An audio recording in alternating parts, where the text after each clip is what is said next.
Hi everyone. I'm Imogen Belfield. It's really nice to be here. Thank you for having me, Tiffany. So I'm going to tell you a little bit about what I do, my brand, my business.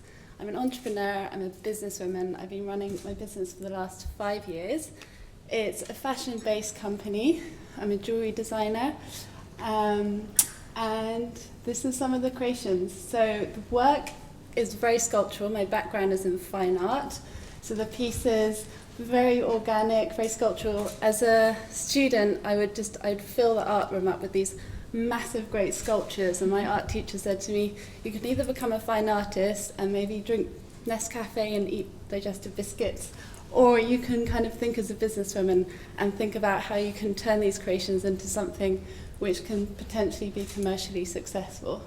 So we now have over 200 different designs, ranging from cocktail rings to gloves to colliers to cuffs. We've been lucky enough to be selected by the British Fashion Council to take part in London Fashion Week for the past 6 seasons.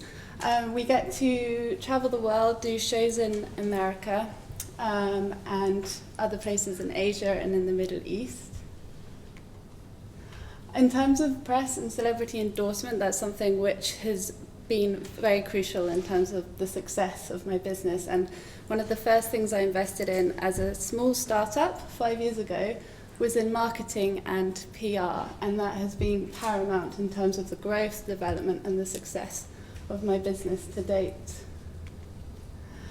We get to do the show called Couture in Vegas, which is the most mental place on earth. It's like you are working 100% the time, 100% energy. And Stephen Webster has been a phenomenal mentor. He collaborated with the British Fashion Council to create something called Rock Vault, where he selected 8 designers who are kind of promoting and pushing the boundaries and innovation within fine jewellery. So the jewellery industry as a whole, I found when I came into it 5 years ago, was quite stagnant in terms of design. My studio in Hatton Garden is just surrounded by the same engagement ring, shop after shop after shop. So when I would go into the industry and I bring my models and my sculptures and my castings, they would look at me and be like, what is this strange girl doing? Like, what are these weird abstract objects? And I would just tell them, like, keep the sprues on, keep the sprues on, keep as many sprues on as possible. It's all part of the design, don't cut anything off. So I would get these awesome, like, shapes and forms and kind of use that to push the design and to push the aesthetic that I was developing. International growth, so over the last few years, we've expanded internationally, and I have found that the international market for sure is the strongest market for me. So America, South America, the Far East, the Middle East, and parts of Europe as well. Another strand to the business is collaborations. So last year we went to Kenya to work with about 60 artisans just outside of Nairobi. Most of these incredibly skilled people were actually living in Kibera, which is deemed one of the largest slums in Africa. But it was incredibly inspiring. They each had their own individual skill, and within the workshop, you had the leather experts, you would have the casters, the chain makers, the riveters, and we just all collaborated. I would be designing, and then I'd go up to all the different individuals, and we created a beautiful 25-piece collection, which has gone on to sell internationally, a sell-out collection. And the great thing about this team and about this organization MADE is that the artisans, they are given above fair wage, they are given housing support, educational support, healthcare.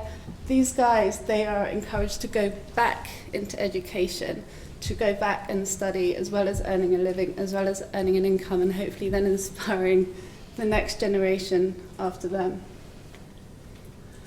So the next stage of the business in terms of growing in the next 5 years is actually working with apprentices, building the apprenticeships back into the industry, which has been lost for quite a while. And I see it as a very important way in terms of sustainability, continuing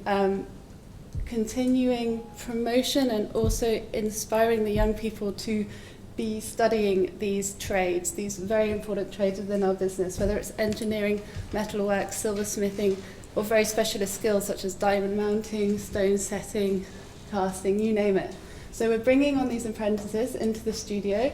We're working with them very closely and giving them as much opportunity and experience at the same time.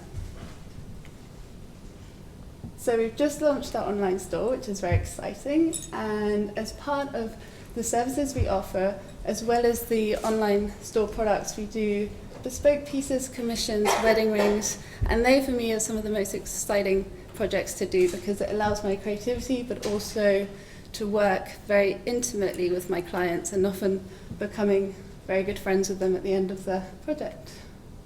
These are some examples. So this is terrifying and exciting at the same time. It was the most expensive diamond I've ever worked with.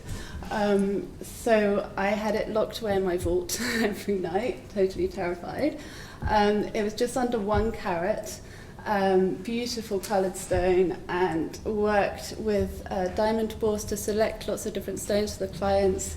And then we came up with this final design together at the end, which is in palladium, set with several other scattered diamonds. Yeah, so very much like the next strand as well is into the fine jewellery. So that's where I'm at now, continuing to grow, continuing to expand, and continuing to kind of very much drive, hopefully, the innovation of fine jewellery within the fashion jewellery market.